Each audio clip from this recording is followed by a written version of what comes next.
Olá, seja bem-vindo ao Tela Mackenzie. Muito obrigado pela sua audiência, você que me assiste pelo tablet, pela televisão e também pelo aplicativo da TV Mackenzie no Google Play e também na Apple Store. Hoje vamos falar sobre finanças pessoais com o administrador de empresas Mauro Calil e que também é fundador da Academia do Dinheiro. Mauro, seja muito bem-vindo. É um prazer grande, Lucas. Tá joia. Mauro, a primeira pergunta que eu faço, e é a pergunta de muitas pessoas que me encontram nas ruas, no metrô, enfim. Quando você traz um convidado para falar sobre determinado assunto, no caso seu, finanças pessoais, como é que o Mauro Calil administra o dinheiro dele? Olha, espero que melhor do que a média e praticando, na verdade, tudo que eu ensino, né? Inclusive, isso foi o que me salvou de um tombo recente aí que eu tive. Meu colchão financeiro, tudo aquilo que eu prego nos meus livros, enfim, nas aulas, aulas em EAD, inclusive, que a gente tem, que eu falo, olha, tenha pelo menos um ano de colchão financeiro, né, para emergências, etc. Porque às vezes você precisa ajudar um parente, às vezes você precisa ajudar um amigo. Então eu procuro praticar o que eu falo e isso tem dado bastante resultado para mim. E como é que você aprendeu a ser assim? Como a faculdade, por exemplo, te ajudou nessa gestão do dinheiro? E tem também a faculdade da vida, né, que é muito importante. Se você gasta demais e fica sem nada no fim do mês, já é um aprendizado danado, né? Como é que você aprendeu a ser assim? Bom, primeiro foi realmente a criação, né? Eu tive algumas pessoas próximas a mim, né? O meu avô, um primo meu, enfim, um tio e um outro amigo que era alguém que me ajudou a criar, que foram grandes homens de negócios, né? E eles tinham uma habilidade inata com o dinheiro e eles transmitiam isso para mim, transmitem até hoje em conversas, né? Quer dizer, os que ainda estão entre nós, porque alguns já se foram. Bom, agora, a faculdade de administração me auxiliou muito na compreensão sobre o funcionamento do dinheiro, principalmente na relação de juros compostos, né? E a gente percebe isso dentro das aulas de finanças pessoais, de finanças, né, de matemática financeira na faculdade de administração, que o dinheiro tem valor no tempo e que os juros compostos existem apesar de você não conhecê-los. É a mesma coisa que a lei da gravidade, né? Ela existe e nós estamos submetidos a ela. Os juros compostos, eles atuam na nossa vida e no nosso dinheiro, querendo ou não, contra ou a favor da nossa vontade. Então, se você coloca na sua cabeça esse aprendizado, esse entendimento e aceita que existem juros compostos, mesmo se o teu dinheiro está debaixo do colchão, você começa a trabalhar melhor com o seu dinheiro. E Mauro, qual que é o perfil do consumidor brasileiro? Ele consome demais, ele guarda demais? Como ele faz a gestão do dinheiro dele? Bom, a gente tem que observar que a educação financeira do brasileiro médio, ela foi forjada lá na década de 70, 80 e 90, onde a inflação era muito alta, tá? Principalmente na década de 80. Então, o que se aprendia naquele momento? Que você recebia o teu salário, você tem que sair correndo para gastar, porque no dia seguinte aquele dinheiro ia comprar menos, né? E isso permaneceu até hoje. Então, quando abriu-se a torneira do crédito, por exemplo, todo mundo saiu gastando, saiu se endividando. E aprenderam uma lição com uma experiência ruim, né? Então, quer dizer, o sobreendividamento, não conseguir pagar todos os carnês que estavam lá na gaveta, né? Porque aquela continha cabe no bolso, cabe no bolso, cabe no bolso, vai somando, somando, somando, chega uma hora que não cabe mais no bolso, né? Então, o brasileiro, ele, via de regra, ele é indisciplinado e impulsivo na hora de consumir. E o jovem? Também, o jovem também. São raros os jovens que têm um plano de previdência, seja ela uma previdência privada, um produto de prateleira, ou um plano para você começar a progredir. Isso é natural, tá? Quer dizer, mas o jovem ele tem uma oportunidade de enriquecimento a partir do momento que ele começa a trabalhar, de enriquecimento muito rápido. Por quê? Porque ele ainda está vivendo dentro da casa dos pais, ele não tem que arcar com grandes despesas, né, que uma casa própria tem. Então, a partir do momento que ele começa a estagiar, por exemplo, ele deveria guardar no mínimo 50% da renda dele, tá? Não é assim. Via de regra, você vai gastar durante 3 meses tudo que você ganha, e aí tem gente que pega gosto por isso e continua gastando, 100% da receita, e tem outras pessoas que são raras, que vão formar um plano de enriquecimento. E de onde vem essa vontade de se gastar tanto? Porque isso vai depender de cada cultura, talvez na Europa seja diferente. Por que o jovem brasileiro tem essa tendência de gastar praticamente tudo que ele recebe? Na verdade, a nossa cultura ela privilegia o ter ao ser, né? Então, se você tem um celular do último modelo, parece que você é alguma coisa melhor do que as outras pessoas, ou parece que você será aceito, né? E isso é uma bobagem muito grande, isso é uma tolice, né? Quer dizer, eu vejo isso como falta de valores essenciais, tá? Então, ter um carro não significa ser rico, significa que você, na verdade, tem uma despesa, tem um filho a sustentar que se chama carro. Perfeito. Então nós vamos para um rápido comercial e o Mauro, no próximo bloco, fala um pouco mais da realidade da economia brasileira. Até lá!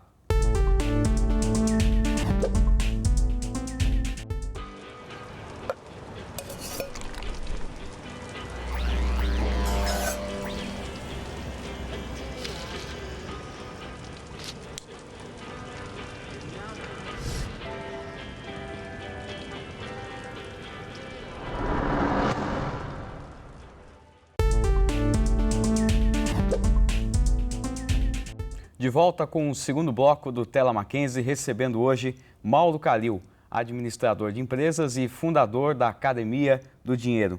Mauro, seja bem-vindo uma vez mais. Bem, eu queria saber, dentro desse cenário da economia brasileira atual, inflação, juros, nota de investimento da Standard & Poor's que mudou agora, o brasileiro talvez não entenda absolutamente nada disso que a mídia está falando. Você poderia traduzir de uma forma bem didática mesmo, o que está acontecendo com a inflação, o que está acontecendo com os juros e, por fim, o que é essa história da Standard & Poor's? Bom, isso tudo gira em torno da necessidade do governo de se financiar. Nós temos juros altos, impostos altos, por conta do custo do governo, tá? E uma das pessoas que me ensinou, né, costumava dizer o seguinte: o preço de um governo é o valor dos impostos. Então, se você tem dois automóveis, tá? Em países diferentes, eles são da mesma marca, o mesmo modelo, etc. Tá? Mesma cor, mesmo ano de fabricação. Só que em um país, esse automóvel custa $10 mil e no outro país ele custa $50 mil, tá? O mesmo automóvel, significa que esse automóvel não está valendo, porque ele vai ter o mesmo desempenho do que aquele. Esse é o raciocínio. Nós pagamos tão caro tudo, né, e tudo termina em algo chamado inflação, tá? Porque o nosso governo é ineficiente e ele custa caro. Então nós temos um carro de $10 mil e nós pagamos $50 mil por ele. Esse é o grande problema. E em relação à questão da nota da Standard & Poor's, porque quando se fala de agência de risco, poucas pessoas entendem o que realmente isso é e o que significa quando o Brasil tem a sua nota rebaixada por um órgão internacional. Como é que os investidores enxergam o Brasil hoje? Bom, o grau de investimento dado pelo Standard & Poor's ou qualquer outra agência de classificação de risco, ele avalia basicamente a credibilidade daquele governo e a capacidade de pagar e honrar as suas contas. No caso, os títulos públicos, né? Então, o governo, o que ele faz? Ele tem uma projeção de caixa futura ao infinito, ou seja, enquanto existir Brasil, teremos impostos e a economia cresce a X% ao ano, portanto, nossa arrecadação cresce a X% ao ano, então nós temos essa geração de caixa. Ok. Vamos dizer que eu consigo gerar 100 milhões de caixa por ano, só para dar um exemplo. Poxa, em 10 anos eu estou gerando 1 bilhão. Só que eu quero captar esse 1 bilhão agora. Então eu emito títulos no valor de 1 bilhão e que eu vou pagando em 10 anos com o recolhimento dos impostos. Tá? Qual é a lógica disso? A lógica disso é, eu pego esse dinheiro agora, faço o investimento e aquilo que eu projetava de receber 1 bi, com os investimentos, com a aceleração da economia, eu vou receber, na verdade, 1 bi e 200 daqui a 10 anos. Então ainda me sobra 200. Ok. Quando eu vou emitir o título, existe uma análise de crédito, como quem vai a uma loja para comprar um televisor, uma geladeira ou um automóvel, onde verifica se a capacidade de endividamento daquele cidadão e se ele realmente consegue pagar. Essa é a nota de crédito. Então, quando você tem uma classificação boa, significa o seguinte, olha, uma agência internacional que classifica crédito, né, que é o risco, fala, olha, o Brasil tem capacidade de pagar, pode emprestar dinheiro para ele. E quando você tem um rebaixamento, significa o seguinte, olha, ele tem uma capacidade de pagar, mas também tem algum risco aí. Então, ok, eu vou te emprestar, só que num juro maior.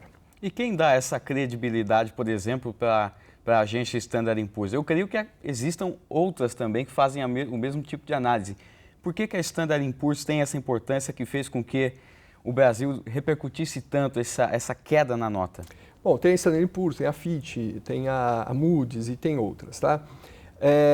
O que acontece é que essa metodologia ela permanece há muito tempo, né? E ela é aceita, é mais ou menos como um parâmetro, né?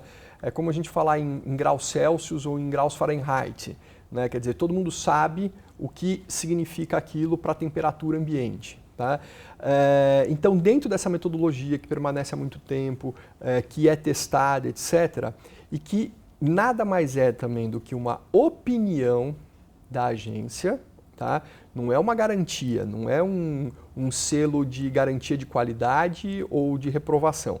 É uma opinião da agência e que os investidores que estão lá do outro lado do mundo, por exemplo, na Arábia Saudita, no Japão, na China, estão emprestando dinheiro para o Brasil, eles precisam de uma opinião, porque eles não vivem a economia aqui. Então, eles olham essa nota e falam, olha, ok, vou emprestar, não vou emprestar, vou colocar X% do meu capital ali, ou 0%, enfim. E o Brasil, na sua opinião, agora tirando um pouco do foco da agência Standard & Poor's, na sua opinião, a nota é essa mesmo? O Brasil realmente está caindo com a sua credibilidade de pagar a sua dívida? Não, eu não acredito nisso. Isso vai muito além da geração de caixa, tá? Vai numa questão que o Brasil nunca deixou de pagar, né? Algo que eu acho que atrapalha muito é o Brasil estar inserido dentro da América Latina, né?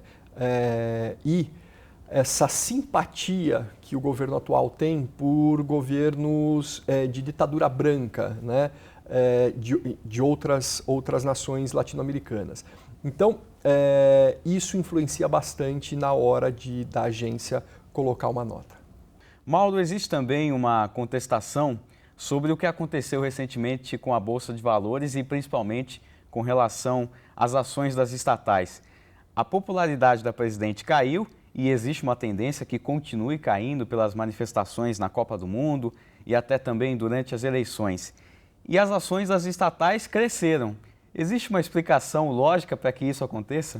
Existe sim. O investidor, basicamente não gosta de ingerência política nas empresas da qual ele investe. Qualquer um pode ser sócio de uma empresa listada na Bolsa, tá? E a lógica é o seguinte, quanto maior a capacidade técnica dentro daquela empresa, mais ela vai crescer, mais ela vai lucrar, mais ela vai distribuir lucros para os seus acionistas. E repito, qualquer um pode ser acionista de uma empresa listada na Bolsa, qualquer que seja. Quando você tem uma ingerência política muito grande, o que interfere muito é que a capacidade técnica muitas vezes fica deixada de lado. Ou seja, você pode crescer dentro de uma empresa não pela sua capacidade técnica, mas sim porque você conhece algum político, né? E isso é ruim. Quando você não tem uma continuidade do que acontece hoje, que as estatais elas são loteadas entre políticos da base governista, etc. e tal, significa uma esperança de que a capacidade técnica vai voltar. Não estou dizendo que o indicado político não tenha capacidade técnica, mas estou dizendo que muitas pessoas com capacidade técnica simplesmente não conseguem cargos melhores dentro das estatais porque não conhecem políticos. Essa indicação da pessoa pela qualificação técnica dela é algo que acontece fora do Brasil, porque eu acredito que o Brasil sofra com essa falta de profissionais técnicos assumindo cargos gerenciais dentro das estatais, já é algo que acontece há muito tempo. Fora do Brasil, a indicação de pessoas pelo grau técnico delas acontece? Acontece sim. Tá? Agora, no Brasil, a gente tem uma escola, né, lamentável em relação a isso. Quer dizer, Hoje nós temos como presidente da Petrobras alguém que fez carreira dentro da Petrobras. Só que o presidente antigo, na verdade, ele era jornalista. Né? Quer dizer, um jornalista ele é especialista em comunicação. Né? Então, por que ele foi colocado como presidente da maior estatal brasileira, da maior empresa brasileira à época? Justamente porque ele conseguiria tratar aquele assunto de uma forma bacana para os investidores, para a mídia em geral, e foi o que aconteceu. Ele saiu, aquela maquiagem deixou de existir e agora os problemas surgem. Mauro, agora que 2014 é um ano de eleição e nós temos políticos que são bem representativos ou não, como Tiririca, Maguila, enfim, a população está bem descrente em relação aos políticos. E você tocou num ponto de que as estatais não seriam bem administradas pela falta de definição técnica. Então, com essa eleição, existe a possibilidade, finalmente, de que as estatais sejam bem administradas? Existe sim, dependendo da troca do governo, né? Quer dizer, se você tiver uma troca de governo, isso vai existir. Agora, eu vejo, né, você tocou num ponto importante, né? Por que um Maguila, por que um Tiririca são eleitos? Né? Por conta da descrença que se tem nos políticos. Né? Na eleição de São Paulo, né, que foi para segundo turno, no primeiro turno nós tivemos votos brancos e nulos como sendo o terceiro candidato mais votado. Então a gente teve os dois candidatos que foram para segundo turno e o terceiro mais votado foi a soma de brancos e nulos. Tá? Algo que as pessoas pouco sabem, mas é que se houver uma soma de brancos e nulos maior do que 50%, um novo pleito tem que ser feito com novos candidatos. Né? Então, se as pessoas soubessem disso, acho que anulariam mais os votos e aí sim a gente teria uma renovação política. Cidadania e economia no mesmo programa. Este é o Tela Mackenzie que volta daqui a pouco com mais de Mauro Calil. Até lá.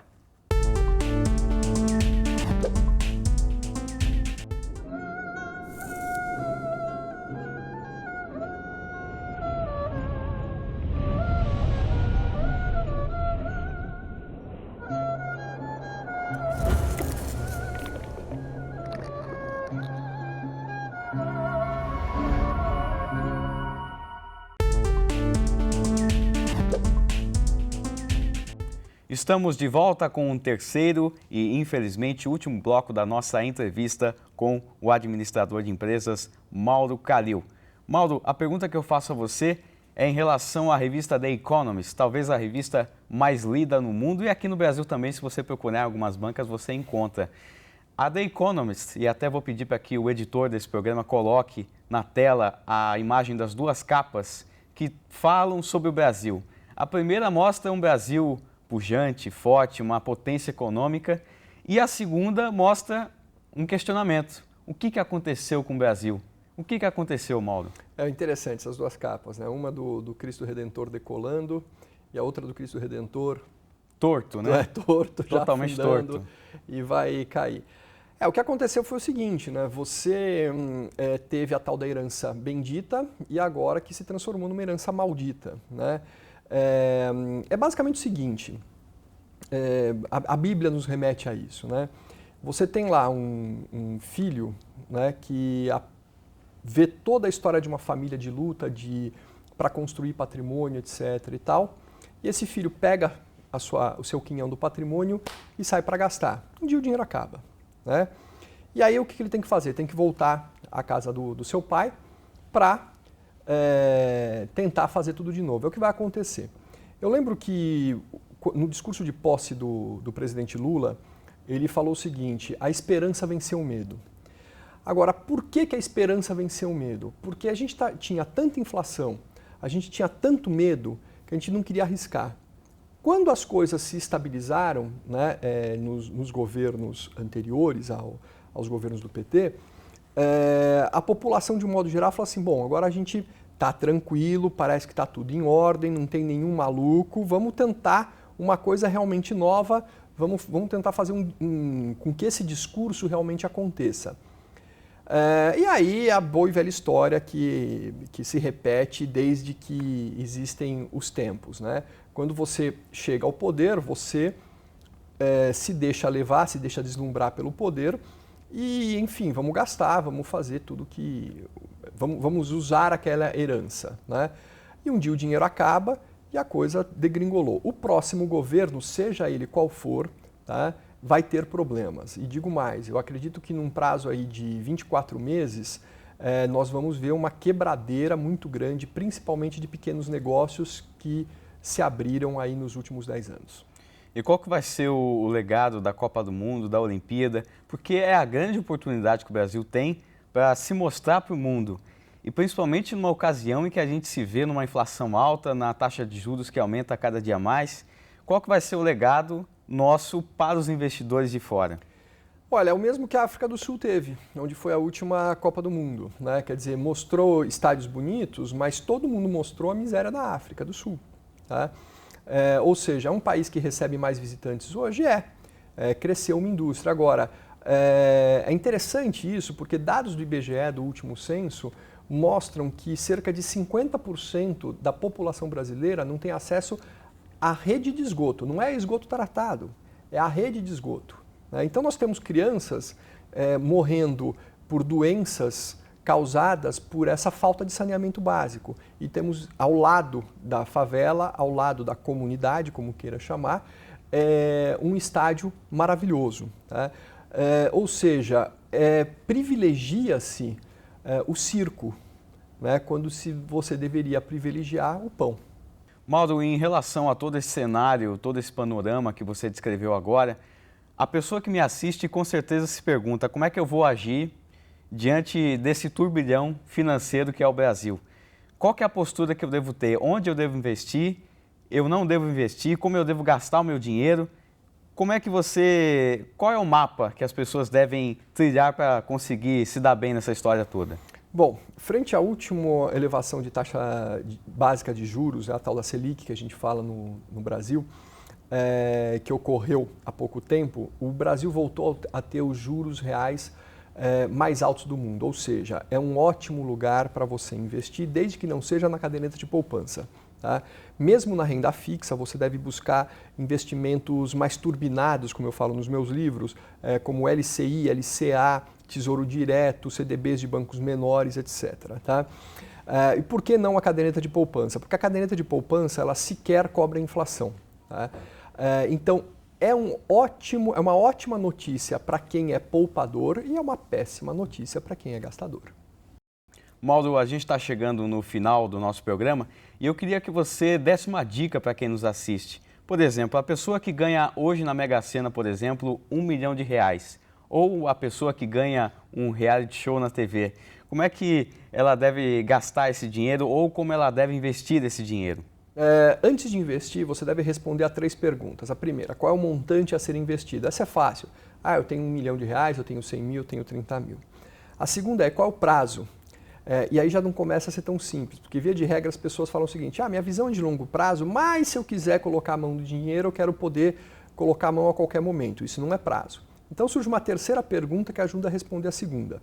Qual é o objetivo desse investimento? Porque você investe para algo, seja para fazer uma viagem, para trocar de carro, para pagar a festa de formatura da faculdade, tá? Ou até a aposentadoria.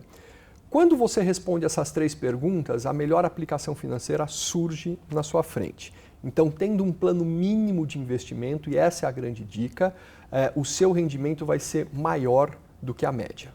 Queria agradecer a sua presença mais uma vez, Mauro, e deixo também você bem à vontade para deixar seu contato, para deixar telefone, e-mail, fica à vontade. Bom, para me achar é muito fácil, basta digitar no Google Mauro Kalil ou academiadodinheiro.com.br, lá tem uma área de contato e basta entrar em contato que nós auxiliamos as pessoas. Mauro Kalil, com K ou com C? Com C e academiadodinheiro.com.br. Tá legal, muito obrigado pela presença. Eu que agradeço, um grande abraço. Tá certo.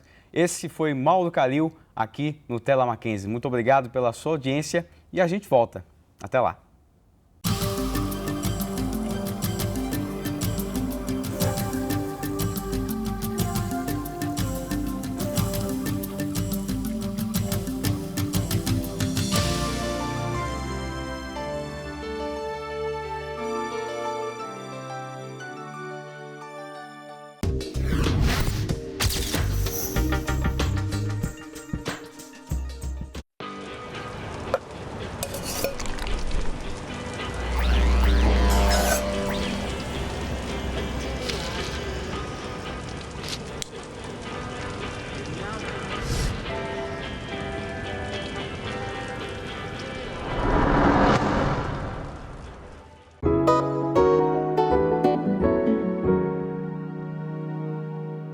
nome é Sérgio Riso, eu sou professor e jornalista, 45 anos. O livro que eu recomendo é A Fogueira das Vaidades, de Tom Wolfe, sobretudo para estudantes e profissionais de jornalismo, mas também para todos os interessados em compreender um pouco melhor o significado de Nova York para a cultura ocidental do final do século XX. O livro do Tom Wolfe, primeiro romance de um jornalista conhecido por ter sido um dos grandes nomes do novo jornalismo, do jornalismo literário, como preferem alguns, é um diagnóstico de como, por trás dos cartões postais da cidade, você encontra uma profunda desigualdade social, que muita gente não suspeita que exista em Nova York, de como é, sobretudo, que a cidade é buscada por muita gente, para quem a vaidade é importante, né? Quer dizer, Nova York é o lugar que se escala, né? É o lugar onde se procura chegar sempre no cume, principalmente para quem trabalha com dinheiro, principalmente para os profissionais do mercado financeiro. A adaptação feita pelo diretor Brian De Palma do romance do Tom Wolfe, que foi lançada também como A Fogueira das Vaidades, enfrenta todas as dificuldades habituais de um filme que queira condensar uma obra literária complexa como é o romance do Tom Wolfe, mas me parece que nesse caso a adaptação é ainda mais infeliz do que a média, porque opta por destacar o que o romance tem de irônico, mas perdendo a elegância da prosa do Tom Wolfe, perdendo o que o romance tem de mais sutil. Quer dizer, o que acontece com o filme do Brian De Palma é que ele se torna uma espécie de chanchada. Do ponto de vista cinematográfico, a gente pode discutir se isso funciona ou não, mas o fato é que a adaptação para cinema muito distante do resultado do romance.